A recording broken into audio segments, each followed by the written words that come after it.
The month of September is dedicated to pediatric cancer awareness, and as the month comes to an end, many parents and kids are really hoping that they are not forgotten throughout the year. Roughly 46 children are diagnosed with cancer every day in the U.S., a number that's way too high.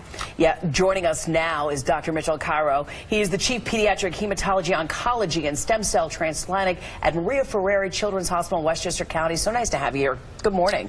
Good morning. Thank you for having us. For everyone, they really want to know about how we can help, because pediatric cancer used to be a death sentence in years past, but we've come a long way.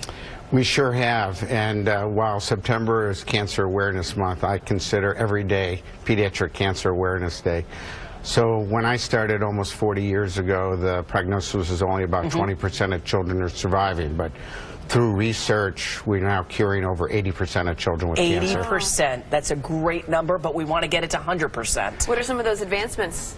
So a lot of the advancements are in immunology and genetics, pathology, trying to understand how each pediatric cancer is either the same or different, and understand how they develop the cancer and how we can target the cancer to prevent complications in the rest of the body and just focus on the cancer itself. You know, DNA and gene square rooting therapy, I don't know how to explain it, but tell everybody how you're using everyone's genes to sort of help in the fight against cancer. Yeah, so there's two ways. We've sort of, at our program, we have a personalized medicine program where we try to individualize the therapy based on the child's specific cancer. So we look at the genetic makeup of the cancer. We try to develop the best therapy that's directed to those genetic abnormalities. But the other way that we use genes is to actually re-engineer patients' immune cells in the recently approved chimeric antigen receptor cells, where we actually now make their own immune cells basically targeted missiles against their own cancer. I mean, just think about that. This is the first time the FDA has approved something like that, where you're using a child's own DNA, like you said, as a targeted missile to destroy cancer cells in their body. And not only is this breakthrough therapy, but it was actually approved in children first before in adults, and we're pretty proud of that.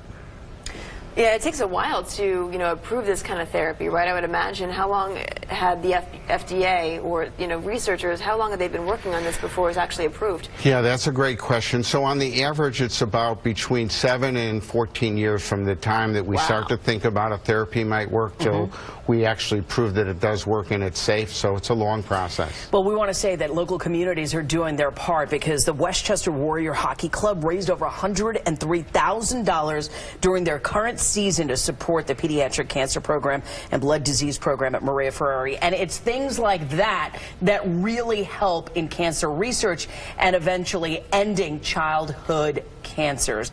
Thank you so much for being here, and thank you so much for being on the forefront of giving us hope. The work that you do. Thank you very much for the opportunity. We appreciate it. Dr. Mitchell Cairo of Wnyw Fareri Hospital in Westchester County. We appreciate that. It is 6:25. Your top story.